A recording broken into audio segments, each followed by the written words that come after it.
नमस्कार। आज हम एक बहुत ही दिलचस्प किताब पर बात करने वाले हैं, रॉबिन शर्मा की the monk who sold his Ferrari. आपने शायद सुनी होगी, इसका हिंदी अनुवाद सन्यासी जिसने अपनी संपत्ति बेच दी नाम से भी है, काफी मशहूर है। हाँ बिल्कुल। और ये सिर्फ एक कहानी नहीं है मेरे ख्याल से, ये सेल्फ हेल्प और एक आध्यात्मिक सफर का बड़ा अच्छा मिश्रण है। सही कहा। हमारा मकसद भी यही है कि सिर्फ कहानी ना दोहराएं, बल्कि इसके पीछे जो गहरे सबक हैं, जो शायद पहली बार पढ़ने पर नजर ना आए, उन पर बात करें। जरूर। तो कहानी शुरू होती है जूलियन मैंटल से।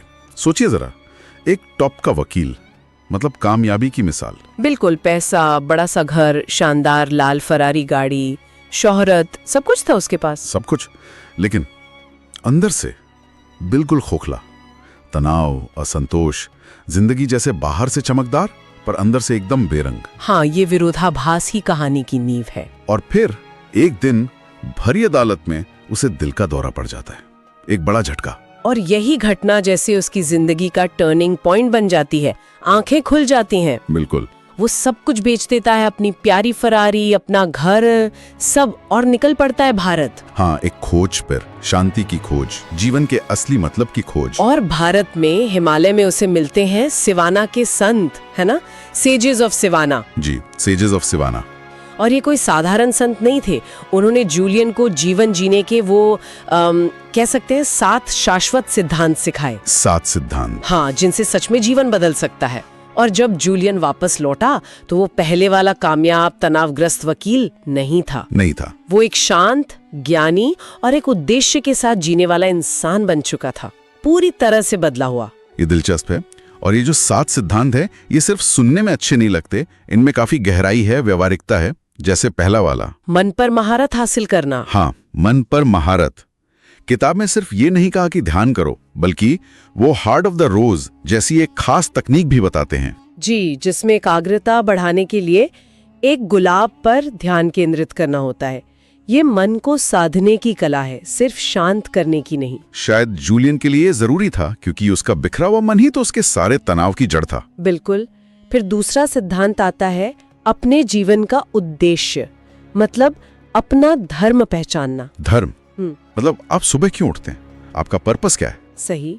किताब कहती है कि ये उद्देश्य अक्सर हमारे सबसे गहरे जुनून और दुनिया की जरूरतें जहां मिलती है वहीं छुपा होता है। जूलियन के पास सब था, बस यही क्यों गायब था।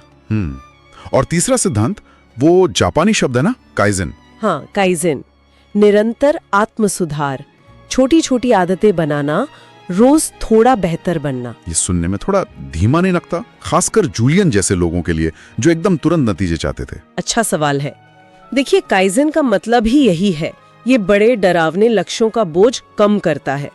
रोज 1% सुधार शायद कम लगे, पर किताब के अनुसार यही छोटे लगातार कदम आखिर में पहाड़ हिला देते हैं। बड़े अस्थिर बदलावों से ये कहीं बेहतर है। अच्छा, मतलब कंसिस्टेंसी इज द की। बिल्कुल। फिर आता है अपने समय का सम्मान करना।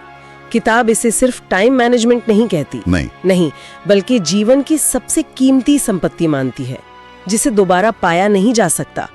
टाइम ब्लॉकिंग जैसी तकनीकें इसी सम्मान को दिखाने का एक तरीका है। और इसके साथ ही दूसरों की सेवा करना बिना किसी स्वार्थ के। हाँ, और वर्तमान क्षण में जीना, सजग रहना।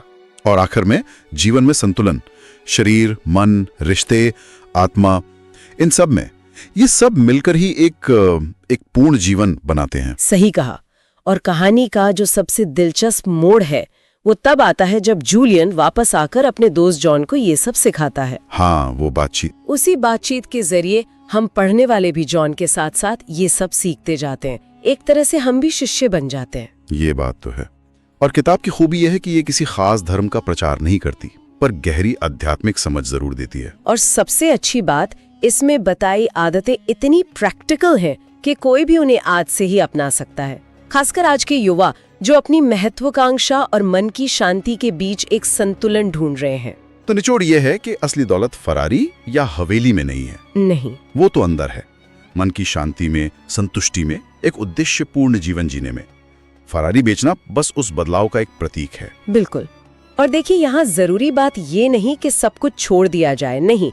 किताब ये सिखाती है कि आप महत्वाकांक्षी रहते हुए भी कैसे एक संतुलित और सार्थक जीवन जी सकते हैं। हाँ, वो संतुलन। जी, और खास तौर पे वो काइजन वाला विचार, छोटे लगातार बदलावों से बड़े नतीजे पाना, ये बड़े सपनों और रोजमर्रा की शांति के बीच जैसे एक पुल बनाता है। बहुत खूब। तो चलिए आज की इस चर्चा को यहीं विराम देते हैं, लेकिन जाते जाते एक सवाल सोचने के लिए छोड़ जाते हैं। जरूर। अगर आज आपको अपनी जिंदगी की कोई एक चीज, कोई आदत हो सकती है, कोई वस्तु, कोई सोच, उसे बेचना पड़े ताकि आप ज्यादा आंतरिक शांति और स्पष्टता पा सकें, तो वो क्या होगी? जरा सोचिएगा।